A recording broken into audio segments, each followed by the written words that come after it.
पावन पवित्र परमेश्वर, धन्यवाद करते हैं तेरी हजूरी के लिए। तेरी आत्मा का मसा हम में मिलता है परमेश्वर, ताकि हम तेरे कार्य को करने पाएं प्रभु। आज का दिन खास है, आज का दिन बेस्ट है प्रभु आपकी महिमा के लिए, क्योंकि यहोवा भला है और उसकी करुणा सदा की है। उसकी करुणा को हम पाकर धन्य होते हैं। मेरे खुदावन तेरा धन्यवाद करता हूँ इस समय के लिए जो आपकी ओर से हमें मिला, कि हम तेरे नाम की महिमा के लिए अपनी आप को लेकर आते हैं। प्रभु जी आपका वचन धन्यवाद के योग्य है। आपने प्रभु जी हमारे जीवन में अपने वचन दिए हैं प्रभु। अगर ना होते तो हम कब के नाश हो जाते, क्योंकि परमेश्वर हमने तेरे वचन के ऊपर विश्वास किया है। और जो प्रभु तेरे वचन में लिखा है, जो मेरे वचन के ऊपर विश्वास करते हैं वो नाश नहीं किए जाएंगे, वो बचाए जाएंगे प्रभु। हम जानते हैं परमेश्वर, हम उस पाप से प्रभु जी, उस अंधकार की शक्तियों से बचाए गए हैं प्रभु, क्योंकि परमेश्वर आपने प्रभु हमारे लिए अपने आप को कुर्बान करके ये साबित कर दिया कि आपका महान प्रेम है जो हमारे लिए इस पृथ्वी के लोगों को, पृथ्वी के वासियों के लिए किया गया। प्रभु जी आपने पूरे जगत के लिए इतना प्रेम किया कि आपने अपने इकलौते पुत्र को इस पृथ्वी के लिए भेज दिया, ताकि वो कुर्बानी दे और हम अनंत काल का जीवन पा सके प्रभु। मेरे खुदावन तेरा धन्यवाद करते हैं इन वचनों के लिए कि जो हमें दिए गए प्रभु। प्रभु जी किसी कारणवश इस वचन को अगर हम नहीं समझते, तो फिर भी प्रभु जी आपने अपना आत्मा हमारे लिए भेजा कि इस वचनों को समझने पाए प्रभु, और प्रार्थना करना सीख सकें प्रभु, कि हमें किस तरह से प्रार्थना करना है, किस तरह से हमने परमेश्वर की महिमा को पाना है, किस तरह से उनकी जो हमारी छुपी हुई आशीषें हमें मिल सकती हैं। प्रभु के बच्चों, सचमुच में परमेश्वर भला है, क्योंकि उसकी करुणा सदा की है। उसे पाने के लिए अपने आप को समर्पित करो, अपने गुनाहों से तौबा करो, क्षमा मांगो, माफ़ी मांगो, तभी आपके लिए माफ़ी मिलेगी। प्रभु के बच्चों, कई काम ऐसे हैं जिसमें हम अटक जाते हैं, जिसे हमें आगे गति नहीं मिलती।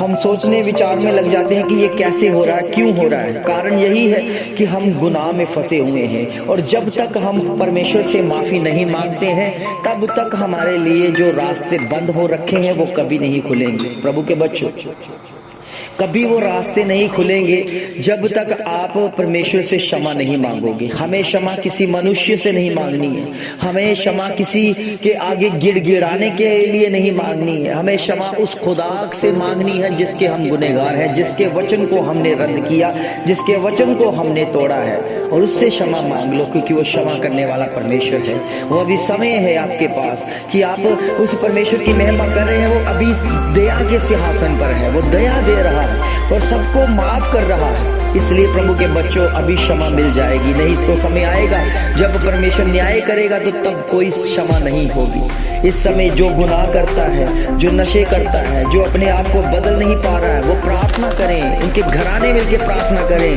तो सचमुच में प्रभु आपके घरों को, आपके परिवारों समेत आपको ब्लेस करेगा, आपको आशीष देगा, वो बरकत देगा जो आपकी छुपी हुई है। इस समय हम उसकी हजूरी में हैं। आज का दिन खास है प्रभु के बच्चों, हमारे लिए नया दिन इसलिए दिया जा रहा है ताकि हम अपने आप को सुधार सके, अपने आप को पापों से अलग रख सके और परमेश्वर की महिमा करने वाले बन जाएं। प्रभु के बच्चों, सचमुच में आज का दिन बेस्ट है, खास है, जो परमेश्वर की ओर से हमें मिला है, जैसे आशीष किया गया। और प्रभु के बच्चों, जितने भी प्रभु के वचनों का सहारा ले रहे हैं, वो कभी भी लज्जित नहीं किए जाएंगे।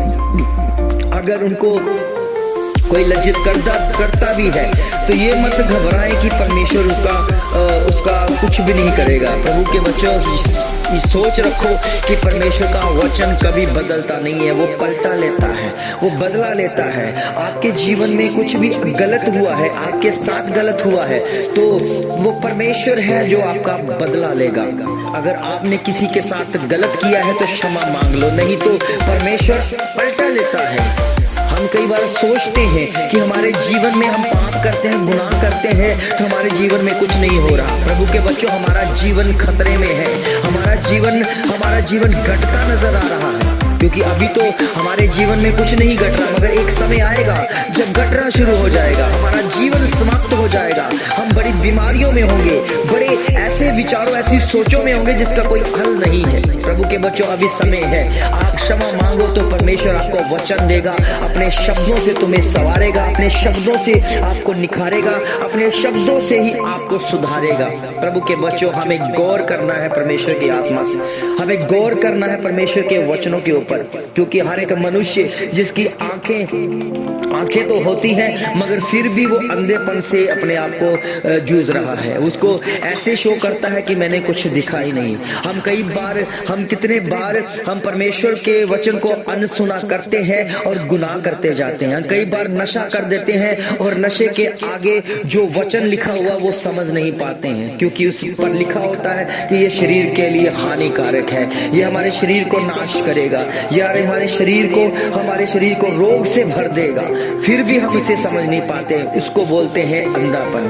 प्रभु के बच्चों, हम उस अंधेपन से निकलना है, हमें समझ आना है कि अगर हम अपने खाने पीने की वस्तुएं जो हमें नाश करती हैं उससे किस तरह से अलग होना है। प्रभु के बच्चों, हमको कोई हक नहीं है कि इस शरीर में पाप को बसे रहना, हमें कोई हक नहीं है कि शरीर को गंदगी खिलाना, क्योंकि परमेश्वर के वचन में लिखा है कि ये शरीर परमेश्वर का मंदिर है। हमें कोई हक नहीं है कि परमेश्वर के मंदिर को हम नाश करें, हमें कोई हक नहीं है कि हम परमेश्वर के मंदिर को एक गुनाह की तरफ लेके चलें, नहीं तो उसका दंड भोगना पड़ जाएगा। प्रभु, अभी समय है, आप क्षमा मांगो, तभी तो हमारे जीवन में कोई आगे गति नहीं है। प्रभु के बच्चों, अगर गति चाहते हैं तो परमेश्वर के वचन का सहारा ले, प्रभु के वचन को ले, प्रभु के वचन के साथ जुड़े, चर्च के साथ जुड़े, सत्य के साथ जुड़े, क्योंकि सत्य की गवाही केवल प्रभु का पवित्र शास्त्र बाइबल ही देती। प्रभु के बच्चों, जिस दुनिया में जिसका आपकी खोज कर रहे हैं, आपको अगर तसल्ली चाहिए तो परमेश्वर के वचन की से तसल्ली मिलती है। बहुत सारे ज्ञान है इस पृथ्वी के ऊपर, मगर कोई ज्ञान सफल नहीं है। सब ज्ञानों में आपको अधूरापन दिखेगा, मगर आप चाहते हैं हम कंप्लीट हो, हम सीखने वाले हो, हम पूरी तरह से आजाद हो जाएं, तो बाइबल का सहारा लो, क्योंकि बाइबल में सभी पूरे ब्रह्मांड का ज्ञान दिया गया है। प्रभु के बच्चों, उसमें वो परमेश्वर का मन है, उसमें वो परमेश्वर की बातें हैं जिससे हम अनजान नहीं हो सकते। हर बात के ऊपर परमेश्वर ने अपनी चर्चा की है। इसलिए प्रभु के बच्चों, हमारे जीवन में जो भी कुछ घट रहा है वो परमेश्वर की देन है। जो भी कुछ हम पिछले घट चुका है वो भी परमेश्वर की देन है। आगे क्या होने वाला है वो हमसे परमेश्वर बातें करते हैं कि हमारा अगर भविष्य सुरक्षित है तो वचन से है, अगर वचन हमारे जीवन में नहीं है तो हमारा भविष्य खतरे में है। प्रभु के बच्चों, आपके बच्चों का भविष्य खतरे में है, क्योंकि आने वाला समय बहुत ही भयानक है। ये 2024 हमारे लिए आशीष तब होगा, आशीष तब होगा जब हम परमेश्वर की बातों पर अमल करेंगे, नहीं तो 2025 हमारे लिए इतना भयानक बन जाएगा कि अब हम कभी सोच भी नहीं सकते। प्रभु के बच्चों, इस 2025 में वो नौजवानों को बहुत खतरा है जो अभी नशों में हैं, वो नौजवानों को बहुत खतरा है जो अभी भी वे विचार में हैं, वो नौजवानों को बहुत खतरा है जो अभी भी परमेश्वर की तरफ नहीं मुड़ रहे हैं। प्रभु के बच्चों, ये 2025 नौजवानों के लिए खतरा है, और वो इस छोटी छोटी उम्रों में इस पृथ्वी से दूर होते दिखेंगे, क्योंकि परमेश्वर का आगमन उन पर उतरा है जो अभी तक वे विचार में हैं, अभी तक नशों में हैं, नशों की आदत में हैं, उनके ऊपर परमेश्वर का क्रोध भड़का है। प्रभु के बच्चों, जिन्होंने प्रभु यीशु मसीह को कोसा है, जिन्होंने खुदावन को कोसा है, जिन्होंने परमेश्वर की भक्ति को एक पखंडवाद बोला है, जिन्होंने परमेश्वर की आराधना को बुरा भला बोला है, वो बख्शे नहीं जाएंगे। उन पर इस 2025 में ही परमेश्वर अपनी दंड की आज्ञा दे चुके हैं, और आप देखोगे अपनी आंखों से, अपने कानों से सुनोगे उनके बारे में, क्योंकि हमें कोई हक नहीं है कि हम किसी के खिलाफ बोले, हमें कोई हक नहीं है उस खुदावन के खिलाफ बोले। इसलिए प्रभु के बच्चों, वही खुदा है, वही मसीहा है जो आपको बचा सकता है। अगर आप उसकी तरफ आते हैं तो परमेश्वर 10 कदम आपकी तरफ बढ़ाएगा और आपके जीवन को ब्लेस करेगा, क्योंकि परमेश्वर अपने वचन को कभी रद्द नहीं करता और ना ही वो होने देता है। इसलिए प्रभु के बच्चों, आपके पास समय है, अपना हृदय परिवर्तन करो, मन परिवर्तन करो, क्योंकि खुदा आपके जीवन को बहुत बड़ी आशीष और बरकत देने जा रहा है। अगर आप विश्वास करते हैं तो जरूर आपके लिए वो बंद रास्ते खुल जाएंगे जिसकी आप वेट कर रहे हैं। प्रभु के बच्चों, सचमुच में इस प्रार्थना के द्वारा बड़ी आशीष मिले, बड़ी शांति मिले। जब आप सुनो तो इसको समझ सको कि ये खुदा के वचन है, इसको हमने रद्द नहीं करना, इसको सुनना है और अमल करना है। बहुत सारी आशीष, बहुत सारी बरकत पाए। प्रभु यीशु मसीह के सामर्थी और जलाली नाम से मांग लेते हैं। आमीन, आमीन, आमीन।